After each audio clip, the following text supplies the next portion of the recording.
नमस्कार, मी स्नेहल.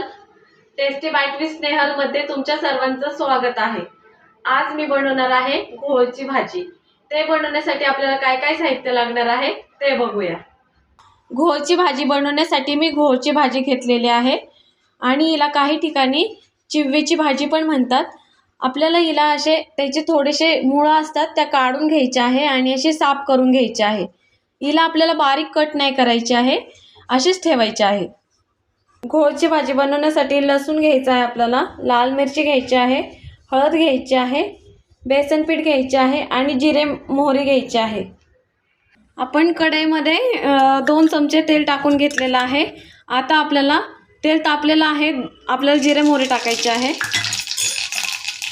लसूण कुटून घेतला होता तो घ्यायचा आहे आपल्याला. आपल्याला हळद टाकायची आहे थोडीशी. आपल्याला 1 चमचा लाल मिरची टाकायची आहे.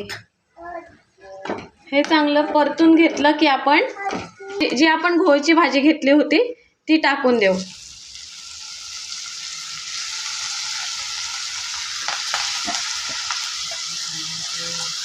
हिला मी कट करून नाही घेतलेले आहे, थोडेसे अशा हाताने तोडून टाकलेले आहे तिला.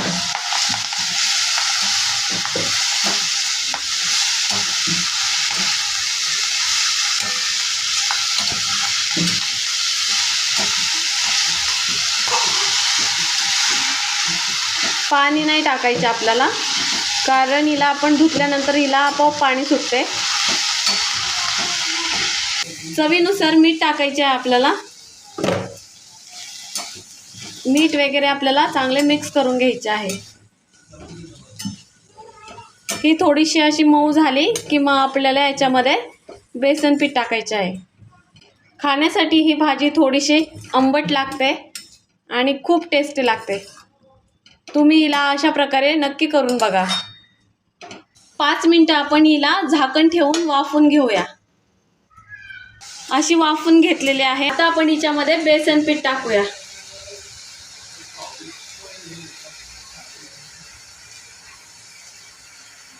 जेवढं बसेल तेवढं बेसन पीठ टाकूया आपण.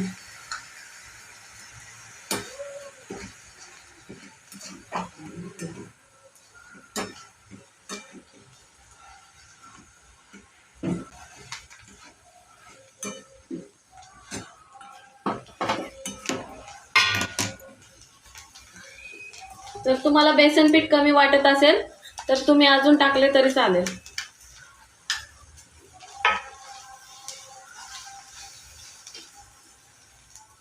बेसन पीठ आपल्याला भाजीमध्ये चांगलं मिक्स करून घ्यायचे आहे.